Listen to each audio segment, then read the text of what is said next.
antes de partir, es difícil presentarte a ti, Jorge. Nosotros tenemos harta historia en conjunto. Yo considero que tú eres una de las personas más brillantes que conozco, de hecho.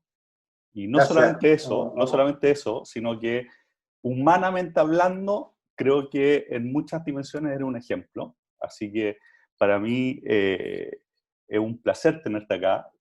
Y sobre todo porque, bueno, tú fuiste mi primer jefe, así que aprendí mucho de ti. Saliendo de la universidad, tú apostaste porque eh, como pajarito iba a poder hacer algo. Y me ayudaste también para ir al MIT a hacer mi MBA. Así que tengo mucho aprecio por ti y te doy las gracias por estar hoy día conmigo. Siempre las conversaciones contigo son súper interesantes. Y solamente para dar un pequeño barniz, porque tu currículum es tremendo, pero solamente contar que, bueno, tú eres doctor en economía de Duke University, ¿cierto? Ingeniero comercial de la Universidad de Chile, con especializaciones en econometría, macroeconomía y organización industrial. Y, bueno, eres fundador de una exitosa consultora que se llama Quirós y Asociado. Eres director de empresa y referente en múltiples ámbitos del quehacer empresarial y también en dimensiones de políticas públicas. Así que te agradezco estar hoy día conmigo. Bienvenido. Gracias, Alexis, por la introducción, que casi me hace sentir, ¿cómo se llama? Con tanto elogio de parte tuya. La verdad es que para mí es muy grato estar contigo acá, una vez más. Decirle nomás a los que nos escucharon que así como grato para ti trabajar conmigo como cuando yo te tuve, fui jefe, digamos, también fue recíproco y fue una de las cosas choras de la vida que después uno conoce gente y mantiene la relación por años. ¿Ah? Así que encantado de estar acá contigo y la gente que sigue este tipo de reuniones. ¿Ah? Buenísimo. Jorge, para entrar en materia, yo tengo varias preguntas, te quiero sacar el jugo hoy día. Lo primero, tú escribiste una columna el domingo pasado súper interesante en el Mercurio, que hablaste sobre el desafío que están viviendo las ciudades hoy día como un todo. Y Perdón, te perdí, Alexis, en lo que acabas de decir. parte del problema de Internet. Lo que te decía es Sí. que el domingo pasado tú escribiste una columna súper interesante mostrando un aspecto que al menos yo no había visto a la fecha, que tiene que ver con el riesgo que están asumiendo las ciudades por detener la economía por completo. Así es. Y hacías tú el foco que efectivamente el tema de vías es tremendamente sensible, súper delicado, pero que en el análisis de cómo se está enfrentando la situación, parecía que no se estaba tomando en cuenta una experiencia que es única en la historia, que es detener ciudades para después supuestamente echarla a andar. ¿Puedes contar un poco más de eso? ¿Cómo lo estás viendo? ¿Cuál es el riesgo? ¿Qué ciudades lo están haciendo mejor que otras? Incluso a nivel Sí, mira, latinoamericano. yo creo que aquí estamos viviendo, yo lo había dicho antes, un experimento económico sin precedentes.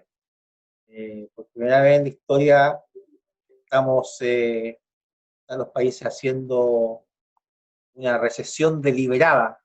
Eso no se había visto nunca. El propio Estado indujera en coma a la economía. ¿Ah? Se dice que la pandemia es muy, muy grande, pero cuando tú ves las tasas de mortalidad cruda de países que han llegado más o menos a su plató, como Suecia, es el orden del medio por mil. La última grande, verdaderamente grande, hace 100 años fue del 5%. Así que no tiene ninguna comparación. Estamos hablando de 100 veces menos. Entonces fue deliberado. Pero además, lo que más me preocupa, y que lo he visto con claridad, es que se ignora que en realidad lo que está afectado es la ciudad.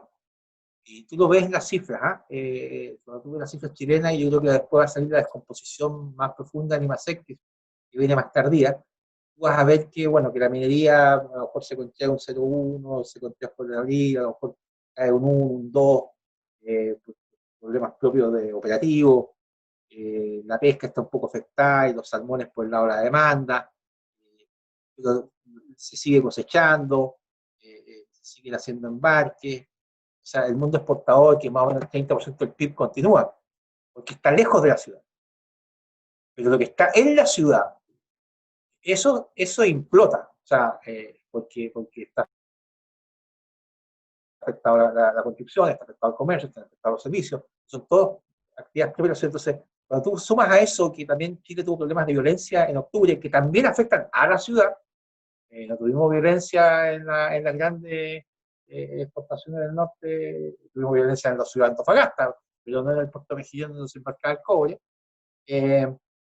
Lo que tú encuentras es que la ciudad está enfrentando a dos desafíos típicos urbanos: violencia por un lado, epidemia por otro. Y la ciudad es un fenómeno complejo. Matemáticamente hablando, es un fenómeno complejo, con ciertos nodos que son las empresas, en fin, pero después con mucha capilaridad. Desde el señor que está en el kiosco, que atiende en la esquina, el que le va a dejar. Hay toda una red, imagínate, es como un grafo, un grafo complejo, con ciertos nodos importantes, pero que después se va capilarizando. Y ese es un sistema complejo que tú no lo puedes. A lo mejor lo puedes parar una semana, dos, a lo mejor un mes. Incluso un mes ya tiene efecto, pero confinar 2, 3 meses una ciudad es una cosa enorme. Y hay algo que no se ha pensado bien, es lo siguiente. Cuando se dice, mira, se paró la ciudad de Nueva York y bueno, tuvo un gran impacto económico en Nueva York, en fin. Bueno, la ciudad de Nueva York tiene una cantidad parecida de habitantes a Chile, a Santiago tiene 8 millones y algo, Santiago tiene 7, pero Nueva York es menos del 3% de la población de Estados Unidos. Cuando tú paras Chile, paras el 40% de la población de Chile. Cuando para Santiago. Cuando paras Santiago. Cuando paras Santiago. De hecho, hay un estudio antiguo de Krugman, muy bueno, que hace lo que se llama un power law, que ve que todas las ciudades siguen un orden desde la más grande a la más pequeña, una ley matemática, pero América Latina viola la ley. Porque la primera ciudad es una especie hay que sacarlo de la curva. Es una especie de aglomeración que se sale de la regla. Es un Toda América outlier. Latina. Claro, es un outlier. Sao Paulo es un outlier, Santiago es un outlier, Lima es un outlier, Ciudad de México es un outlier, a diferencia de Estados Unidos. Estados Unidos es la ciudad más grande, que Nueva York, tiene el 3% de población. Chile, la ciudad más grande, tiene el 40% de población, y en otras ciudades, países de América Latina, es parecido. Por lo tanto, cuando tú copias el sistema de confinar la ciudad, no te das cuenta que estás confinando el país. Entonces, a los problemas propios de confinar la ciudad se agrega que el impacto del país es enorme. Por lo tanto, de ahí viene mi preocupación y un poco lo que planteé en ese artículo, que nosotros deberíamos estar pensando desde ya en cómo normalizar la ciudad. Eso deberíamos estarlo haciendo desde ya. O sea, desde ya, no esperar. Yo veo muy peligroso esto que se dice, mira, vamos a quedarnos todos confinados, en fin, y cuando la cosa mejore, como si fuera una cosa exógena que va a mejorar sola, entonces vamos a salir. Y mientras tanto, nos vamos a gastar 12 mil millones de dólares, vamos a endeudar el país hasta el 45% de deuda sobre el PIB, vamos a flipear con la pérdida de grado de inversión, y de ahí vamos a ver qué hacemos, ¿no? Me parece que no tiene ningún sentido. Y tú decías, de hecho, en el artículo que hay experiencias en donde se ve que ciudades que por alguna razón son detenidas, después no se recuperan. O sea, pueden perder el posicionamiento en forma estructural. Bueno, lo que yo hago referencia y es a una literatura que inició una escritora famosa que no venía del mundo de la economía, venía del mundo del urbanismo, que es Jane Jacobs, que tiene un libro clásico que se llama La economía de las ciudades, publicado a fines de los 60, y que es un libro que yo recomiendo a todos los economistas leer. En mi oficina lo tengo declarado uno de los libros obligatorios. Y lo que hace Jane Jacobs, y les advierto, no tiene ni una ecuación. Ni una ecuación. Lo que hace Jane Jacobs es decir, mira, es resaltar el tema de que toda la creatividad, todo el desarrollo, todo el crecimiento ocurre en las ciudades. Y que así como las ciudades crecen y progresan, también decaen. Y cuando decaen, normalmente es irreversible. Yo voy a usar el ejemplo en De mi Valparaíso. artículo de Valparaíso. Yo estudié bastante historia económica y estudiando el pánico financiero internacional de 1907, que fue un pánico que lo terminó resolviendo John Pierpont Morgan en su biblioteca en Nueva York. Los que quieran un día visitarlo, es bien impresionante ir a ver la biblioteca de John Pierpont Morgan, JP Morgan, el que fundó JP Morgan. Cuando tú analizas lo que hablan los economistas en el año 1907 de las causas de la crisis internacional, que es una especie de subprime, ¿ya? una de las causas es el terremoto de Valparaíso en 1906, junto con el de San Francisco, y puso una presión enorme sobre las compañías de seguridad internacionales. Entonces tú dices, oye, ¿qué es lo que era Valparaíso en 1906? Y bueno, y tú comparas la diferencia entre el PIB de Estados Unidos, PIB per cápita, y el PIB de Chile en 1906, y era un número que no lo hemos vuelto a ver, recién ahora nos estamos acercando, hace 2 años nos alcanzamos a acercar de nuevo y ya lo perdimos. O sea, hasta ahí hemos llegado. Es el pic, es el cenit. Y cuando Valparaíso entra en decadencia, primero por el terremoto, después por hechos exógenos primero, como el tema del canal de Panamá y después el tema de la crisis del 30, pero después por heridas autoinfligidas, como fueron 50 años de proteccionismo y de represión financiera, en una ciudad que era comercial y financiera, no se recupera más, aun cuando después las condiciones mejoran. Tú sabes que hoy día, con el calado de los barcos que hay, muchos ya no pasan por el canal de Panamá. Claro. O sea, el canal de Panamá dejó de ser lo que, con el aumento del comercio internacional, o sea, todas las condiciones externas volvieron a ser lo que eran, pero ya la ciudad ya se había destruido, ya era una sombra, ya no va a volver. Entonces, tú cuando paras una ciudad, o cuando le imprimes shocks a una ciudad, oye, a uno parece olvidarse, pero el año 2018, el National Geographic declaró Santiago una de las 21 ciudades imperdibles del mundo. Tú me vas a decir después de lo que ocurrió en octubre del 19, lo que ha ocurrido todo después de la fecha, y Santiago hoy día es una de las 21 ciudades imperdibles del mundo. Me gasta la cabeza. Oye, y eso ocurrió hace 2 años. Solo hace 2 años el National Geographic dijo. Entonces tenemos recuperar la ciudad es recuperar el país. Ese es el mensaje. Jorge, y en términos de cómo se está enfrentando esto, hay países que han optado por no hacer estas cuarentenas masivas, el caso de Brasil, por ejemplo. ¿Tú crees que, cómo lo ves tú? ¿Esto es como para reconsiderar la estrategia o es solo para enfocarse mejor en cómo se recupera? Mira, yo creo que en algún minuto me opuse a la estrategia en general. Era partidario de un modelo más parecido al sueco, donde tú vas adquiriendo inmunidad colectiva en el proceso y a pesar de todo lo que se ha tratado de desprestigiar el modelo sueco, Suecia ha convergido. Y Suecia le dijo a Dinamarca y son escandinavos todos, entonces los daneses, los suecos, los noruegos se compiten un poco, digamos. Dijo, bueno, ustedes tienen mucha menos mortalidad que Suecia, sí es cierto, pero esperemos qué va a pasar cuando vuelvan del confinamiento. Si este partido no se juega hasta que no se termina. Claro. Yo era partido un poco de eso, pero mira, yo entendí las primeras cuarentenas que hizo el ministro Mañalich, que dicho sea de paso, creo que no puedo dar alguna crisis, pero creo que un ministro que se jugó 100%. Yo entendí las primeras cuarentenas como generar un espacio de tiempo para generar hospitales de emergencia, para tener más ventiladores, o sea, para prepararse logísticamente, ¿no? Pero me cuesta entender que se persevere hoy día en esa estrategia. Yo creo que me parece, o sea, creo que están hechas todas las medidas suficientes como para poder dar un paso distinto. Por ejemplo, todo este tema de contratar en Santiago hay 300.000 camas disponibles entre hostales, hoteles, residenciales. Están todos semi-desocupados porque no hay turismo, ni hay viaje.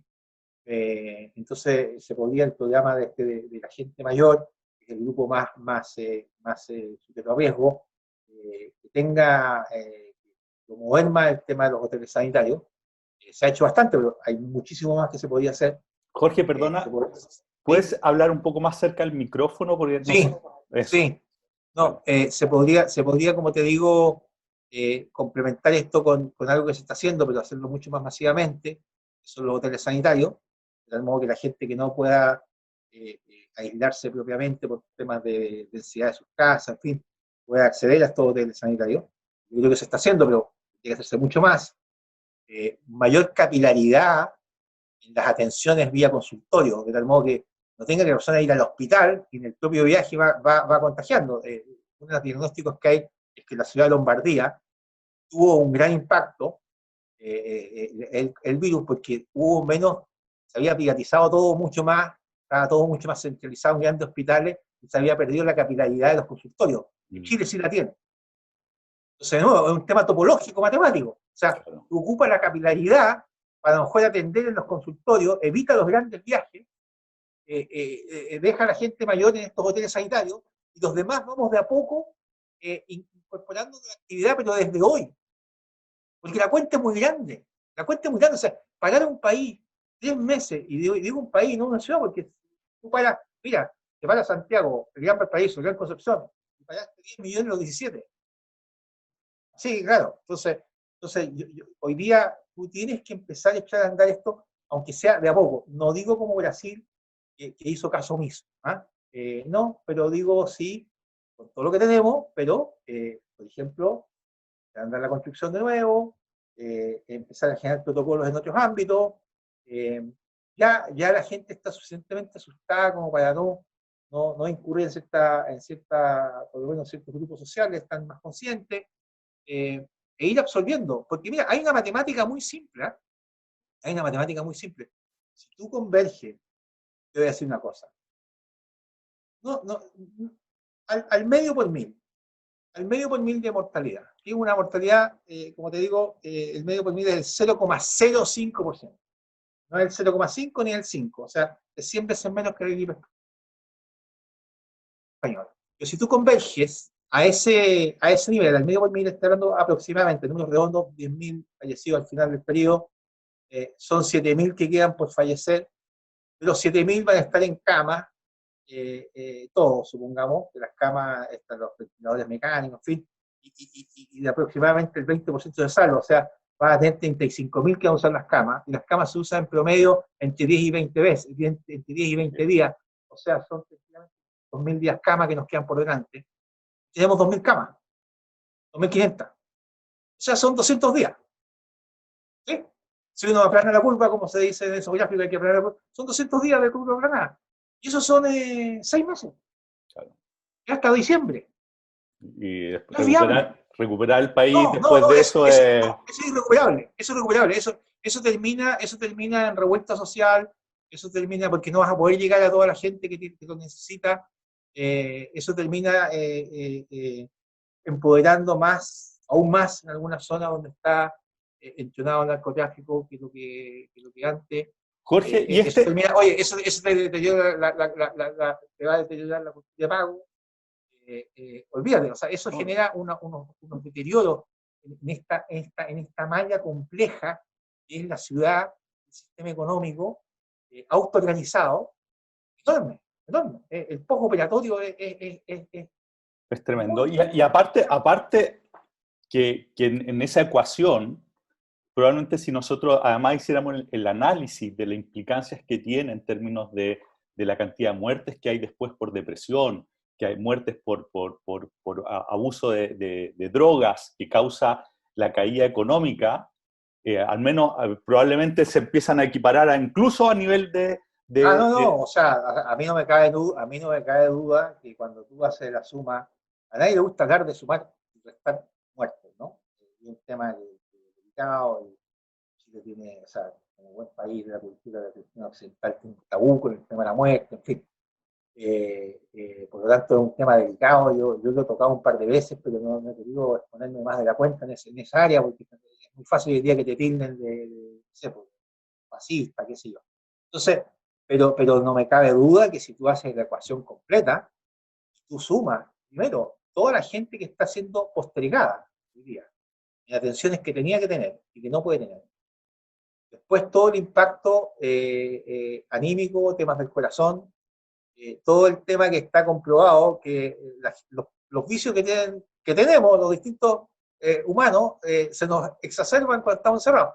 En el caso mío, yo tengo el cigarrillo. Yo estaba fumando 10 cigarrillos diarios y hoy día estoy fumando 10. ¿Ah? Va a ser el primero que confiesa. ¿Ok? Entonces, tú sumas todo eso. Oye, piensa en los jóvenes, en los niños, que hay etapas fundamentales del desarrollo humano, donde tú tienes que interactuar. Tú te desarrollas interactuando con otros. Entonces, yo te digo, ok, si fuera la gripe española, donde se murió el 5% de la población mundial, capaz que lo entendería. Y esta es 100 veces menos. O sea, esta yo creo que a mí me dicen muchas veces, oye, ¿qué va a ocurrir después de esta crisis. Y yo digo, no, lo que va a ocurrir después es lo que estamos viendo hoy día. Esto se está haciendo así porque es la primera crisis sanitaria de alguna importancia que está siendo transmitida en vivo como reality show por todo el Internet y por todas las redes. Y son las redes las que están decidiendo la política. Esa era mi Son las próxima redes. pregunta. Ese es el gran cambio. Ese es el gran cambio. Estamos viendo, a veces, oye, ¿qué es lo que va a pasar después? No, si lo que va a pasar después es lo que pasó hoy día. Cuando tú miras los trabajos técnicos del Reino Unido, que es el país que yo diría que tenía más desarrollado todo el tema de política pública y famoso en el mundo en términos de tratamiento de epidemia. Y yo me he leído los papers escritos antes de esta crisis, porque los después están todos influidos políticamente. Léete los que están publicados en 2019, en 2018. ¿Cuáles eran los planes? ¿Cómo se intentaba? Y era no muy distinto como te estoy diciendo, con distintas medidas mitigatorias, pero esto de parar una ciudad era algo total y absolutamente fuera de lugar. Vimos a China, que China lo hizo, porque es un país totalitario, pues muy capitalista que se declara, pero tiene rasgos totalitarios bastante evidentes, capitalismo de Estado totalitario, encierra una ciudad entera, aún así tiene brotes hoy día China, ojo, y entonces en algún minuto, después vemos Italia, que genera un impacto muy grande en la opinión pública, la gente no lee los working papers. Yo me he leído working papers del año 2019-2018, donde en esos años ya se decía el exceso de mortalidad que tenían los italianos debido al flu. ¿Ah? Estamos hablando de 20.000, 30.000, los mismos números que vimos hoy día. Lo que pasa es que el año pasado no eran noticias. ¿Ah? Este es un paper del 2019. ¿Ah? Pero en algún minuto se transforma en lo que se llama un punto focal. Algo se transforma en un punto focal cuando es un foco, todo el mundo lo ve, todo el mundo lo cuenta. Y la gente empezó a sacar cuentas, sin saber mucha estadística. Entonces sacan cuentas de la mortalidad del contagio. Cuando la suma total de contagio depende de cada metodología de cada país, digamos. Normalmente tiene una selección adversa, el país que más mide tiene más contagio. ¿Ah? Y entonces la política pública empieza a ser gobernada por lo que te dicen las redes. Y eso es la gran novedad. O sea, yo te digo, es una desfiguración de la democracia muy profunda, de la democracia como la entendemos, lo tradicional. Yo creo que ese es el gran cambio, ese es uno de los grandes cambios. Eso es algo que se está dando a nivel mundial. O sea, las democracias están siendo puestas a presión en base en el punto que tú acabas de decir. Claro, pues en parte porque a nivel mundial también, de un tiempo a esta parte, y eso está escrito por pensadores en Estados Unidos, Patrick Bingham, eh, fue adelantado por pensadores conservadores como Roger Scruton. Lo que tú tienes es que hay un creciente desprestigio que viene de mucho antes de la política. Piensa tú que cuando el sistema que estamos fundados de alguna manera es heredero de poner una herencia buena y no una más o menos. Yo siempre digo, oye, ¿de dónde viene el sistema? Bueno, puede venir de dos partes. O viene la Revolución Francesa, en cuyo caso no estamos muy bien, ¿eh? O viene la Revolución Americana, en cuyo caso tengo alguna esperanza. Y si viene la Revolución Americana, es un matrimonio bien curioso, un matrimonio entre el liberalismo, o sea, todos somos libres de entender distintas cosas, y el presidente y los políticos los elegimos por mayoría. O sea, ese es un matrimonio bien delicado. Es un matrimonio bien delicado porque elegimos ser individualistas o individuales en todo ámbito de acción, pero hay ciertos ámbitos donde elegimos actuar por mayoría. Ese es un matrimonio. ¿Ah? Es un matrimonio delicado. ¿Ok? Y ese matrimonio, si tú te lees a los Founding Fathers y a toda la gente, tenía un supuesto básico. El supuesto básico es que el que dirige es virtuoso. Claro. Oh, qué buen punto. Qué buen Hay punto. hay virtud arriba. Si no hay virtud arriba, ese matrimonio no funciona. Ese matrimonio no funciona. Si no hay virtud arriba. Y lo que hemos visto en todo este tiempo es un decaimiento absurdo de la virtud. Entonces, cuando decae la virtud arriba y además tú le agregas todas estas comunicaciones de redes, bueno, entonces la política la dicta las redes. Porque no hay virtuoso arriba que sea capaz de decirle a la gente y explicarle, no, señores, está equivocado, esto lo vamos a hacer así, no así.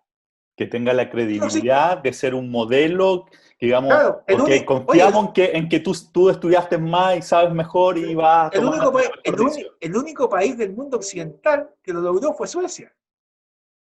Suecia fue el único que pudo hacer eso. En todo lo demás fue una masa donde la decisión de política, y cuando a mí me dicen, oye, ¿cuándo crees tú que Chile va a terminar el confinamiento? Le digo cuál es mi respuesta. La va a terminar cuando el resto del mundo le parezca que ya es hora de terminarla. Y eso va a ocurrir cuando las redes les parezca que en realidad se les pasó la mano. Wow. No se va a tomar con ninguna decisión de ningún tipo técnica porque no existe credibilidad y en la percepción de la mayoría de gente falta virtud del liderazgo. Y es una crisis muy profunda del sistema democrático occidental. Tremendo. Esto va a dar para repensar, va a haber que repensar todo, por esto puso a prueba el sistema y por las cosas que estás planteando tú, con el cambio de contexto en este matrimonio que por una parte se volvió mucho más fuerte gracias a las redes sociales y la otra está absolutamente desprestigiada, produce el desequilibrio y entonces la Sí. pregunta... Y el resultado de ese desequilibrio, siempre que ha habido temas de corrupción o temas de falta de virtud de la élite dirigente, inevitablemente se expande el gasto público. No digo que todas las expansiones de gasto público se deban a eso, no. Pero digo que cuando eso ocurre, genera se expande presión. el gasto público, porque tú cuando careces de virtud, es como el amigo que no es virtuoso. No tiene amigos, entonces compra a los amigos. Entonces, invita más bueno, el que lo lleva a las discos. Bueno, aquí el gobierno cuando pierde la virtud, bueno, tiene que gastar. Tiene que gastar porque es la forma de lograr clientes. ¿Ah? Entonces, los políticos, tú ves, por ejemplo, a Arturo Vidal, lo leí hace como 2 semanas ya, decía, a mí el paquete fiscal que me gusta, que es realmente potente, es uno que lo hicieron un economista muy cristiano más de izquierda, Roberto Sá, y yo digo, este señor mide la potencia por el nivel de gasto. O sea, la propuesta es el más potente. Después venía la de los economistas que se pusieron de acuerdo, los 16, no sé cuánto, 11.000 millones. La menos potente la de Felipe Larraín y compañía, que son 8.000 millones. O sea, la potencia se mide. Por el ¿Por qué no gasto, gastamos 20.000? ¿Por qué no gastamos 20.000? claro. Creo que ahí los países nos estamos jugando, y Chile en particular, una estamos flirteando con retornar a un mundo de caída del grado de inversión. Y el día que eso ocurra, vamos a tener vamos a volver a los años 80. Entonces, por eso que yo digo, bueno, ok, esa decisión ya se tomó, no voy a ir en contra. No voy a ir en contra de nada, pero tiene una gracia la decisión que se tomó, que es hasta ese gasto. Entonces, como es hasta ese gasto, mientras antes reactivemos la ciudad, oye, con los costos que sean, yo creo que aunque nos gastemos $1.000 millones más en reactivar la ciudad de un modo más complejo, con más transporte, con más capilaridad, eso va a ser infinitamente más barato que gastarse 12.000 millones pagando a la gente mientras se queda en la casa. Claro. Porque Jorge, además va a tener que salvar la empresa. pasando una capa más abajo, ¿ah? Y tú eres director de varias empresas, asesor de empresarios. Este podcast está dirigido, nosotros lo que hacemos es a dueños de empresas. Nosotros, de hecho, durante la última semana hemos estado dando un webinar que ha salido bien exitoso en términos de cómo enfrentar esto, donde decíamos, la primera etapa es la sobrevivencia, ¿ah? Que estamos todavía transitando ese periodo y eso va enfocado al cuidado de la caja y las medidas que se pueden tomar para tratar de pasar este valle. Y después había una segunda etapa y la tercera tiene que ver con las oportunidades que todo esto está generando, dado que están cambiando cosas, están cambiando las reglas de hacer negocio, entonces definitivamente hay oportunidades. ¿Qué le dirías tú a un empresario que está en este momento en medio de la crisis, está tratando de sobrevivir con respecto a cómo enfrentar los próximos meses? Y segundo, ¿qué cosas tú ves que está emergiendo en términos de que va a ser importante los nuevos modelos de negocios que van a ser los que sobrevivan en el tiempo?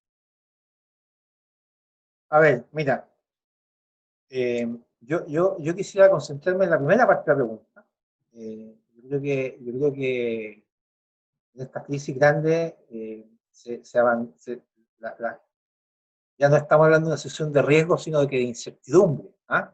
Y a mí me gusta la distinción que hizo Frank Knight sobre riesgo e incertidumbre del año 1921. ¿Ah? Porque riesgo es cuando tú puedes calcular las probabilidades. Incertidumbre es cuando hay tal incerteza que no tiene sentido hablar de probabilidades. ¿Ah? Entonces, yo creo que cuando uno hace futurología, lo que ocurre después, las oportunidades que vienen después, yo escucho muchos distintos economistas y creo que todavía se mueven pensando que esto es un tema de probabilidades, y yo creo que es una incertidumbre de tal magnitud que me resulta casi suntuoso hablar de qué oportunidades van a surgir después. Entonces déjame concentrarme en la primera pregunta, que no es trivial, que es la sobrevivencia. ¿Ah? Mira, yo practico hace varios años, y bueno, de joven lo hice, lo dejé después, estaba criando hijos, pero ahora volví, alta montaña, y o lejos, en 1200 No te metros. escucho, no te escucho. Te cuento que practico alta montaña. El último que subí fue el Marmolejo, 6200 metros. Y en alta montaña hay una máxima. ¿Ah? Mira, la gente se cae en las grietas más comunes de lo que se conoce. ¿Ah? Lo que pasa es que uno cuando baja no lo cuenta. ¿Ah? Eh, y cuando alguien se cae en una grieta, eh, bueno, se puede caer con un guía que te ayuda, te salva, en fin, se te quebró un hueso, a lo mejor, y supongo que no se te quebró nada, saliste. Tú sabes que de acuerdo al protocolo, en ese minuto, aunque tú hayas salido indemne, la expulsión se devuelve. ¿Y sabes por qué? Porque tú tienes un grado de adrenalina que te puedes gastar. Y cuando te terminas de gastar, o sea, la próxima caída va a ser fatal.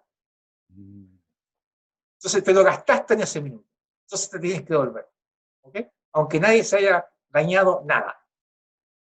Entonces, cuando se dice la empresa tiene que sobrevivir, con lo cual no puedo estar más de acuerdo, lo único que quiero decir es que administremos la situación tal como se administra la adrenalina. O sea, imaginémonos que hay que pasar 2, 3, 4 meses, que el nivel de estrés que van a tener no solo los empresarios, los empleados, las relaciones con los proveedores, las relaciones va a ser de tal magnitud, como en la montaña no te vas a poder devolver, pues, no vas a poder decir, no me devuelvo, tenés que seguir ahí. ¿Ah? Yo creo que hay que pensarlo en esos términos. O sea, sobrevivir es blindarse en caja, yo dije muy al comienzo de esta crisis, es tomar decisiones muy, muy drásticas, en fin. Pero también hay que mirarlo con perspectiva de, oye, son 2, 3, 4 meses, sobrevivir es el conjunto de cosas. Y ahí hay otro tema que tiene que ver con el estrés. Sabes que el estrés biológicamente es algo que es dañino, pero la naturaleza fue sabia. Escogió hacer cosas dañinas al cuerpo, o sea, aumenta el cortisol, cambian los latidos del corazón, en fin, pasan muchas cosas. Lo inventó porque es lo que te permite sobrevivir, es lo que te permite arrancar, es lo que te permite. Y eso significa que tú, en el corto plazo, para sobrevivir, a lo mejor tienes que hacer cosas que te van a doler mucho. A lo mejor tienes que amputarte un brazo.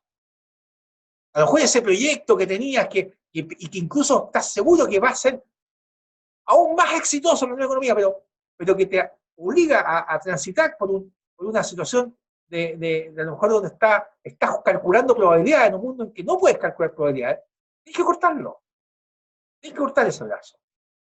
Y vas a tener que tomar decisiones muy duras en términos de a lo mejor empleados antiguos, en fin, porque el futuro va a ser los que sobrevivan. Y créeme que los sobrevivientes no van a ser muchos, en distintos rubros. Entonces, yo te diría que el pensar la sobrevivencia es en sí hoy día el principal proyecto de todos los empresarios. Y a lo mejor en esa misma sobrevivencia van a descubrir que tienen que sobrevivir de un modo distinto como fueron. Hay ciertas áreas que van a tener que cerrar, que a lo mejor hay ciertas áreas que van a tener que potenciar, pero eso se hace hoy día. Achicar Yo no me escala, gastaría, volverse... yo no me gastaría un minuto pensando cómo hacer el mundo en 6 meses más, porque nadie tiene idea. ¿Ah? Interesante. Y esto implica probablemente el achicarse, el irse a lo esencial, volverse Yo creo más que pyme, ¿no? sí, como hablábamos. mira, a mí me tocó ver una compañía hace poco que tenía, bueno, se había desarrollado desde una compañía pequeña, exitosamente, tenía todo un prestigio, tiene un prestigio, y bueno, se desarrolló como se desarrolló la compañía, que van después armándose su equipo y se van armando estos organigramas, la gerencia de finanzas, la de recursos humanos, ¿ah? Etcétera, etcétera, etcétera. Bueno, y de la noche a la mañana, es una empresa que está ligada a inversiones, entonces de la noche a la mañana tú sabes que la inversión se desapareció prácticamente. Entonces, de la noche a la mañana el volumen de venta, mira, no sé cuánto le va a bajar porque tenía un vuelo de lo que venía el año pasado, pero puede haber bajado, no sé, tranquilamente un tercio, tranquilamente. Eh, y entonces, cuando eso ocurre, yo le decía a este empresario que tengo algún grado de amistad, también le decía, oye, sencillamente tú tienes unos intangibles, el día de mañana van a valer igual. Tu nombre, tu track record, el currículum de la empresa, etc. Eso es más valioso. ¿Okay? El resto, lo que desarrollaste, chao. Volviste a ser pyme, piensa que vas a ser pyme durante los siguientes 3 años de nuevo. Se acabó la gerencia de recursos humanos, compadre. Se acabó la subgerencia de finanzas. El gerente general no puede ganar la plata que está ganando, etcétera, etcétera, etcétera. Por eso que yo creo que también está una crisis de gerentes. ¿Eh? Yo creo que vamos a ver, como en los años 80, un desempleo enorme de cuello y corbata del más alto nivel. Interesante. Jorge, para ir cerrando, tengo una última pregunta que es bien específica, es de un tema bien particular, que conversaba con un empresario y bueno, yo hice mi máster en economía, pero me quedó grande la pregunta y dije, bueno, sé a quién preguntársela y justo voy a conversar con él dentro de pocos días. Estamos viendo una situación que mirados de afuera se ve bien rara, que tiene que ver con que estamos viendo tasas largas que son menores que las tasas cortas, incluso siendo negativas. Tenemos tasas largas negativas. Es decir, yo pongo una cantidad de dinero ahora y lo pongo a 10 años y me devuelven un porcentaje de eso.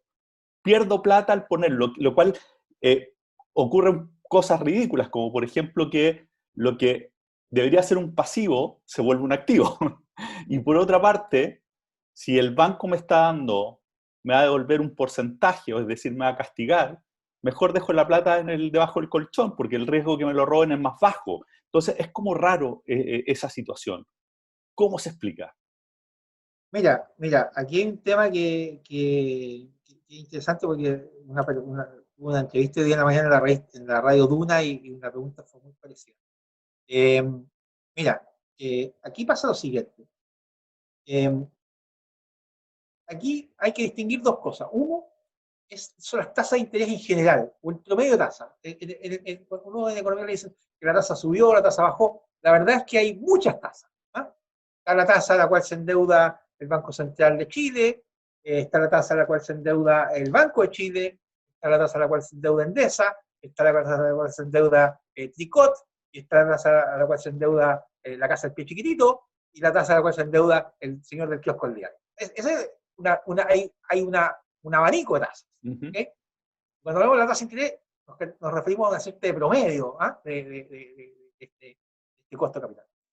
Ese promedio no se afecta por la política monetaria. Ese promedio es un equilibrio entre ahorro e inversión.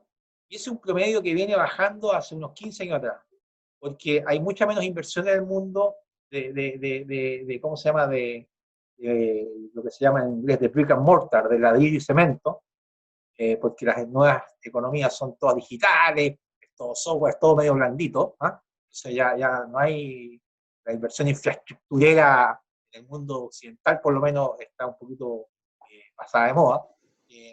Y por otro lado, en el mundo occidental, la demografía te implica que hay mucha gente mayor, pensionados, que compran bonos para poder, los fondos de pensiones compran bonos para poder financiar jubilaciones, que son cada vez más grandes, más población en jubilación. y eso te hace comprar bonos, y entonces hay mucha compra de bono largo que te hace bajar las tasas largas, y hay menos inversión respecto del ahorro que hay en el mundo. Antiguamente los países desarrollando normalmente no ahorraban, sino que invertían y gastaban. Hoy día tenemos que los países que más crecen, que son los del sudeste asiático y China, también son grandes ahorradores, cosa que es totalmente, o sea, de ahí salen fuentes de ahorro para el resto del mundo, a pesar de todo lo que invierten. Por lo tanto, las tasas bajas son un fenómeno real. Ahora, esto que señalas tú, de que hay unas tasas negativas, esta cosa como media rara, esto se debe a la política monetaria. ¿Okay? Porque la política monetaria, lo que ha hecho desde el inicio subprime, es hacer que los bancos centrales salgan a comprar papeles, no necesariamente del Banco Central o del Tesoro, sino que papeles AAA, papeles corporativos, etc. Se salen a comprar, se salió a comprar para evitar el crunch de crédito similar al que habría ocurrido si no lo hubiesen hecho como ocurrió en los años 30. El problema es que cuando tú sales a comprar esos papeles, tú lo que haces es, sin afectar el promedio de tasas, generas una distorsión entre las distintas tasas.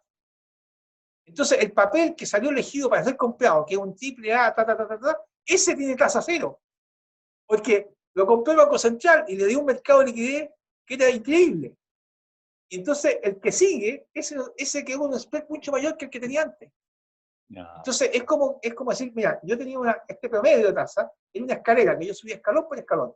El AAA, después el siguiente escalón, una tasa un poquito más alta, el AAA menos, el AA, el AA menos, hasta que llego al kiosco diario. ¿Ok?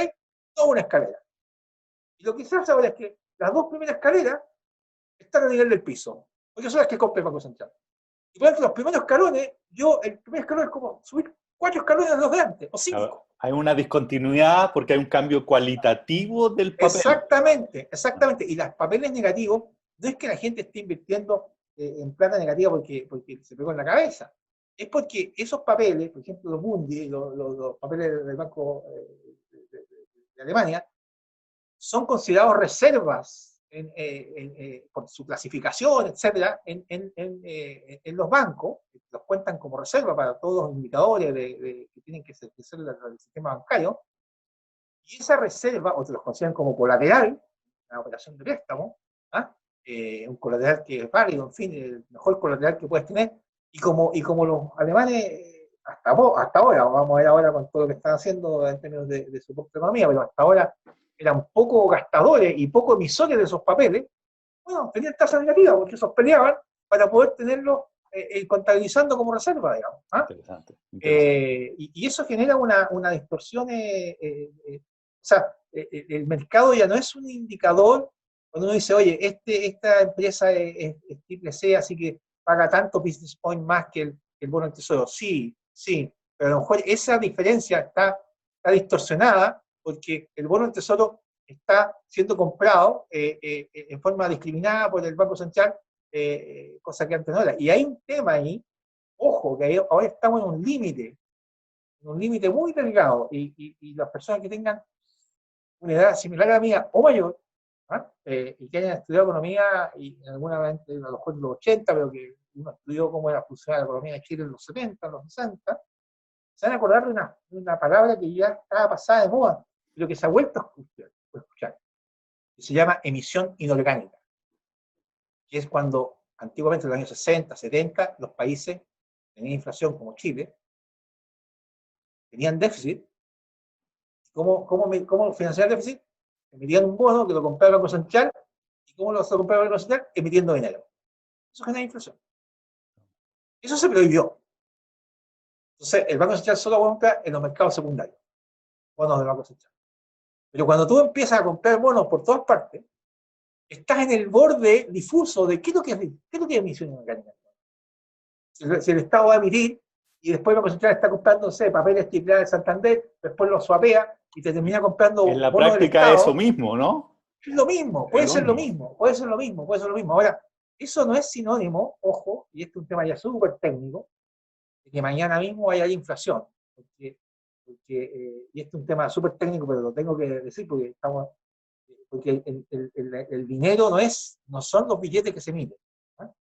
Los billetes que se emiten, eso se llama base monetaria. El dinero es la multiplicación de la base por el multiplicador monetario, multiplicador bancario. Y normalmente cuando hay incertidumbre, lo que ocurre es que la base crece, mucho billete que se emite, pero el multiplicador cae. Entonces esa cantidad de dinero no crece tanto. Claro. Yo no he visto la última cifra, pero no me sorprendería que esté pasando algo así. Buenísimo. Jorge, para cerrar, una pequeña pregunta, que de hecho me la han hecho harto y la están haciendo ahora en Facebook. ¿Cómo se entiende que con la crisis que estamos viendo y con todo lo que hablamos antes en términos de la incertidumbre que se viene hacia adelante, los niveles de la bolsa, particularmente en Estados Unidos, ya se hayan recuperado a niveles de precrisis? Esa es una pregunta súper interesante, ¿eh? Súper interesante. Y bueno, siempre digo que los economistas somos muy buenos somos excelentes prediciendo el pasado. Así que no quiero presumir de que yo soy uno más de esos que tiene una súper explicación de por qué ocurrió lo que ocurrió. Yo soy testigo de tu capacidad de predecir que en varias ocasiones hay predecido cosas bien potentes. Lo único que puedo decir a mi favor es que le fue a pedir un banco $1 millón hace 2 meses atrás para comprar ese S&P 500, creo que te conté a ti, cuando estaba en 2.500, y lo quería en dólares porque sabía que cuando subiera el S&P 500 también iba a caer el dólar en Chile, entonces quería estar hedgeado. Y encontraron que no tenía suficiente capacidad de crédito, no sé qué, y no me lo pasaron.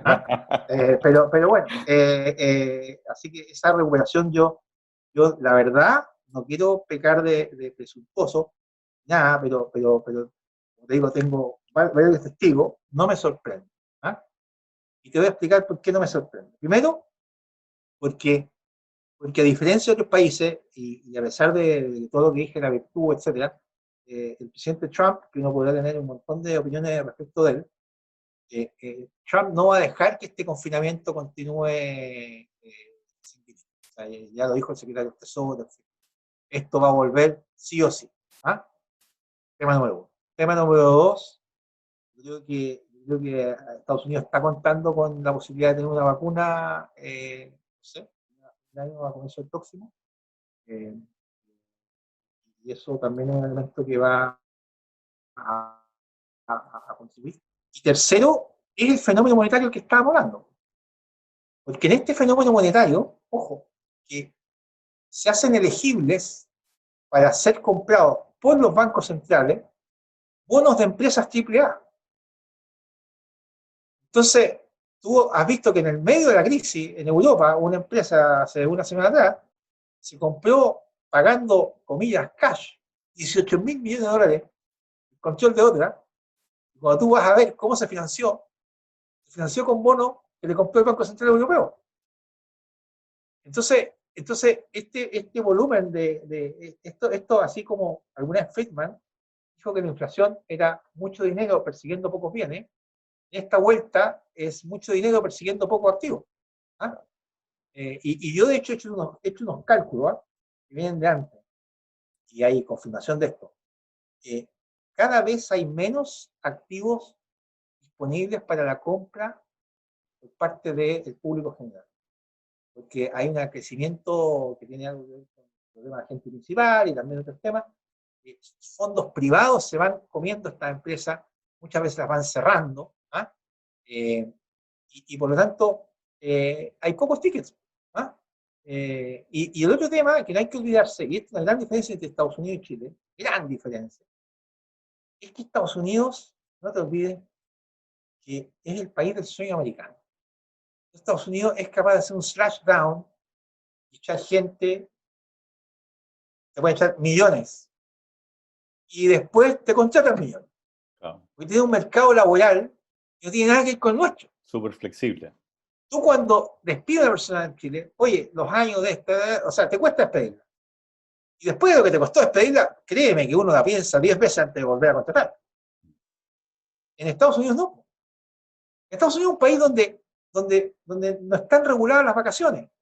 Entonces hay gente que le gusta tener buenas vacaciones, largas, y bueno, se buscan trabajos que pagan menos porque tienen buenas vacaciones. ONG, qué sé yo, la academia es un buen ejemplo, ¿ah? 3 meses de vacaciones, no muy bien pagado. ¿Ah? Y hay gente que quiere ganar mucha plata y bueno, se va a trabajar en una oficina de abogado en Nueva York o una consultora conocida y trabaja 14 horas diarias y tiene una semana de vacaciones o dos, y a algunos les gusta y se quedan, y otros se van. ¿Ah? Eso en Chile no existe. En Chile se regula todo. Se regulan las vacaciones, se regula a qué hora sale, a qué hora entra, los padres, la prenatal, el postnatal. Entonces, ese nivel de regulación, cuando tú pierdes un empleo, créeme que va a costar recuperarlo. Claro. Y por eso es que una de las consecuencias de esto va a ser un aumento enorme de la informalidad.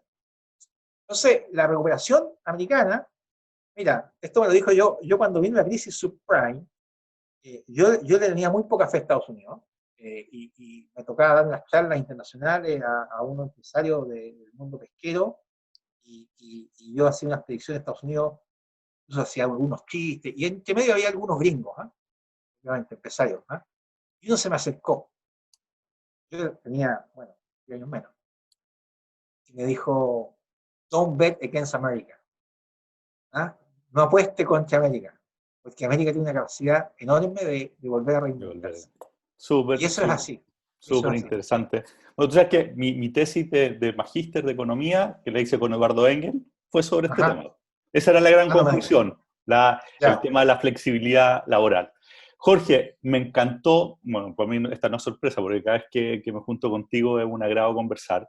Igualmente. Súper potente, yo creo que esto va a ser muy útil para mucha gente, así que te agradezco profundamente este tiempo y ojalá que estemos de nuevo. Te agradezco a ti y yo sé que te están escuchando clientes tuyos, gente de tu red de empresarios, y aunque yo no los conozco, no sé quién está ahí, les deseo a todos mucha fuerza y mucha templanza en todo este periodo que estamos viviendo, porque el peso lo vamos a tener los empresarios del regreso a la normalidad. Nadie nos va a regalar nada. Así que mucha suerte. Muchas gracias. Te pasaste. Gracias. Chao. Adiós.